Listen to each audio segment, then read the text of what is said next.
கிறிஸ்துவுக்குள் பிரியமானவர்களே, கர்த்தரும் இரட்சகருமாய் இயேசு கிறிஸ்துவின் ஈடு நாமத்தினாலே உங்கள் யாவருக்கும் என் அன்பின் வாழ்த்துக்களை தெரிவித்துக் கொள்கிறேன்.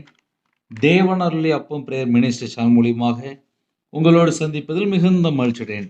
தினம்தோறும் புதிய நாளுக்காக பரிசுத்த வேதாந்தத்திலிருந்து ஒரு வாக்குத்தத்தம் தேவனுடைய நாமம் மகிமைக்கு என்று நாம் தியானித்து புதிய நாளுக்காக நாம் ஜெபிக்கிறோம்.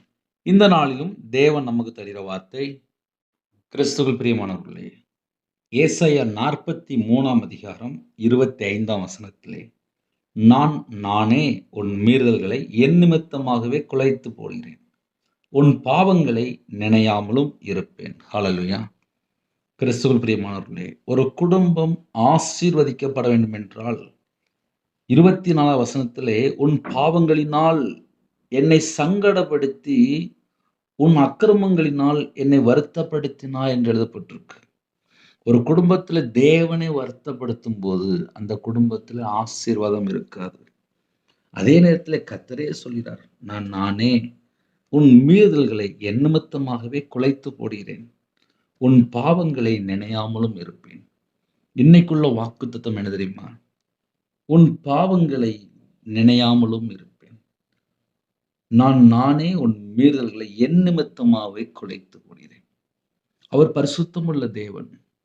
அந்த பரிசுத்தமுள்ள தேவனிடத்திலிருந்து நம்ம குடும்பத்தை ஆசீர்வதிக்க வேண்டும் என்றால் முதலாவது நம்முடைய பாவங்கள் மன்னிக்கப்பட்டிருக்க வேண்டும்.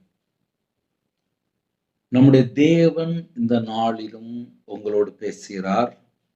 நான் நானே உன் மீறல்களை என் நிமித்தமாகவே குலைத்து போடுகிறேன், உன் பாவங்களை நினையாமலும் இருப்பேன். அவர் வாக்குத்தத்தம் பண்ணிட்டார் அப்படின்னா நம்முடைய பாவத்தை மன்னிக்கிறார், மன்னித்து நம்மை குணமாக்குகிறார், மன்னித்து நமக்கு விடுதலை செய்கிறார், மன்னித்து நம்ம குடும்பத்தை ஆசீர்வதிக்கிறார், மன்னித்து சமாதானம் தருகிறார். அவருடைய பாதத்தில் அர்ப்பணிப்போம். கர்த்தருக்கு பிரியமானபடி வாழ்றதுக்கு அர்ப்பணிப்போம். 24 மணி நேரம் வாழ்க்கையிலே தேவனுக்கு பிரியமானபடி வாழ்கிறோமா? அதை நம்ம கொஞ்சம் எப்போதுமே யோசித்து பார்க்கணும். இந்த நாளிலும் உன் பாவங்களை நினையாமலும் இருப்பேன் என்று வாக்குத்தத்தம். அந்த வாக்குத்தத்தம் நம்ம வாழ்க்கையிலே நிறைவேற வேண்டும். அதே நேரத்திலே எனக்கு எல்லாமே இயேசு கிறிஸ்து மட்டும்தான். இயேசு கிறிஸ்து ரத்தம் சகல பாவங்களையும் நீக்கி சுத்திகரிக்கும்.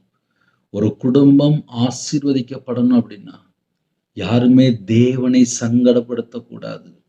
உன் பாவங்களினால் என்னை சங்கடப்படுத்தி உன் அக்கிரமங்களினால் என்னை வருத்தப்படுத்தினாய் என்று சொல்கிறார். ஒரு மனுஷனோட வாழ்க்கையில பாவம் இருக்கும்போது நம்மளை உருவாக்குன தேவனை நாம் சங்கடப்படுத்தி கொண்டிருக்கிறோம்.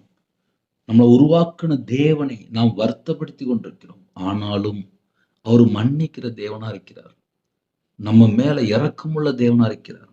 நமக்கு விசேஷமான வாக்குத்தத்தம் என்ன தெரியுமா? உன் பாவங்களை நினையாமலும் இருப்பேன் என்று வாக்குத்தத்தம் செய்கிறார். புதிய நாளுக்கு ஜெபிப்போம். கேளுங்க. அப்பா, என் பாவங்களை நினையாமலும் இருப்பேன்னு சொன்னீங்கப்பா. என் குடும்பத்தை ஆசிரியப்பா. என் பாவத்தை மன்னிச்சு என்னை ஆசிரியங்க. கேட்பீங்களா? கண்களை மூடி நாம் ஜெபம் செய்வோம். கிருபை மகிமை இந்த பரிசுத்தமுள்ள நல்ல பிதாவே, நன்றியோடு துதிக்கிறோம் செய்கிறோம்ப்பா. இந்த நாளிலும் உங்களுடைய கரத்தில் அர்ப்பணிக்கிறோம். உங்க பிள்ளைகள் எந்த சூழ்நிலை இணைந்திருக்காங்களோ தேவனுக்கு தெரியும். உங்க பிள்ளைகளோட வாழ்க்கையில எந்த மாதிரி ஒரு பாவமா இருந்தாலும் கர்த்தர் மன்னிக்கணும். உன் பாவங்களை இனி நினையாமலும் இருப்பேன் என்று சொன்னீங்கப்பா. உங்க பிள்ளையோட வாழ்க்கையில குறைகள் குற்றங்களை மன்னித்து, அப்பா, நாங்க உங்களை எங்கெல்லாம் சங்கடப்படுத்தணுமோ, உங்களை எங்கெல்லாம் வருத்தப்படுத்தணுமோ அந்த பாவத்தை மன்னிச்சிருங்கப்பா. எங்களை மன்னிச்சிருங்க. உங்க ரத்தத்தினால கழுவி சுத்திகரிங்க. ஜெப அபிஷேகம் தாங்க, தியானிக்கிற அபிஷேகம் தாங்க, துதிக்கிற அபிஷேகம் தாங்க, ஆவிக்குரிய கனிகள் நிரப்புங்க, ஆவிக்குரிய வரங்களை நிரப்புங்க.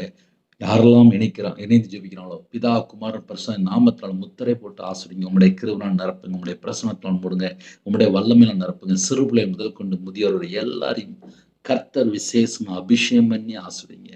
உங்க கரத்துல எங்களை அர்ப்பணிக்கிறோம். இந்த நாளை எங்களுக்கு ஆசீர்வாதமா மாற்றித்தாங்க. நீங்க எங்க கூட வாங்க. உங்க நாம மகிமைப்படட்டும். இயேசு கிறிஸ்து பிதாவே, ஆமென். தேவனுக்கே மகிமையுண்டாவதாக. கர்த்தர் தாமே உங்களையும் உங்கள் குடும்பத்தையும் சகல காரியத்தையும் சம்பூர்ணமா திருப்தியா நிரப்பி கர்த்தர் கொடுத்து ஆசீர்வதிப்பாராக. ஆமென். God bless you.